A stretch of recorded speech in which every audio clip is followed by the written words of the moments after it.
మన గ్రాఫిక్ కార్డ్కి సంబంధించిన డ్రైవర్స్ ఎలా అప్డేట్ చేసుకోవాలో దీంట్లో చూద్దాం. ఇన్ కేస్ మీది ఎన్విడియా లేదంటే ఏఎండి గ్రాఫిక్ కార్డ్స్ అయితే వాటికి సంబంధించిన డెడికేటెడ్ యాప్స్ ఉంటాయి. నాది ఎన్విడియా, సో నేను నా ఎన్విడియా యాప్ ఓపెన్ చేసి మీకు చూపిస్తున్నాను డ్రైవర్స్ ఎలా అప్డేట్ చేసుకోవాలని.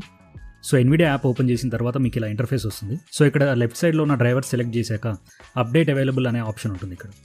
సో ఇక్కడ లాస్ట్లో చూస్తే మనకు 2 టైప్స్ ఆఫ్ అప్డేట్స్ ఉంటాయి.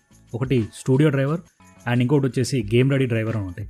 ఇన్ కేస్ మన గేమ్స్కి సంబంధించిన డ్రైవర్స్ అప్డేట్ ఏమైనా వస్తే ఇది చూస్ చేసుకొని కాసేపు వెయిట్ చేస్తే అది రిఫ్రెష్ అవుతుంది. సో ఇక్కడ మనకు గేమ్స్కి సంబంధించిన డ్రైవర్స్ ఏమైనా అప్డేట్స్ వస్తాయి అది ఆటోమేటిక్గా డౌన్లోడ్ అవుతుంది. అండ్ దెన్ నెక్స్ట్ వచ్చేసి స్టూడియో డ్రైవర్ కూడా అప్డేట్ చేసుకుందాం. సో ఇది మోస్ట్లీ నాకు తెలిసినంత వరకు క్రియేటర్స్కి యూజ్ అవుతుంది ఎక్కువగా, ఎడిటింగ్ ఇలా చేసే వాళ్ళకి.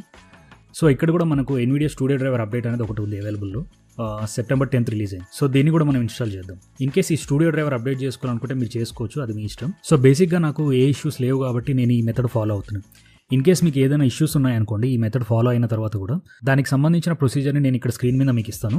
సో చాలా కేర్ఫుల్గా మీరు ఒక్కొక్క స్టెప్ని ఫాలో అవ్వండి. సో దీనివల్ల అడ్వాంటేజ్ ఏంటంటే ఓల్డ్ డ్రైవర్స్తో న్యూ డ్రైవర్స్ క్లాష్ అయినప్పుడు FPS తగ్గిపోవడము, బ్లాక్ స్క్రీన్స్ రావడము, లేదంటే ర్యాండమ్గా క్రాష్ అవ్వడం అలా అవుతుందన్నమాట. సో మళ్ళీ మనం మన డ్రైవర్స్ని ఫ్రెష్గా ఇన్స్టాల్ చేసుకుంటే అప్పుడు కొంచెం క్లీన్గా ఉంటుంది. పాత డ్రైవర్స్ అనేవి ఆటోమేటిక్గా డిలీట్ అయిపోతాయి. సో ఇలా చేయడం వల్ల హార్డ్వేర్ అప్గ్రేడ్ చేయకుండానే మనం ఎక్స్ట్రా FPSని కూడా గ్రాప్ చేసుకోవచ్చు మన GPU నుంచి. అండ్ ఆల్సో చాలా గేమ్స్లో 5 to 15% ఆఫ్ FPS ఇంక్రీజ్ ఉంది. సో ఎక్కడ ఏ మిస్టేక్స్ లేకుండా ఈ మెథడ్ని చాలా కేర్ఫుల్గా ఫాలో అవ్వండి.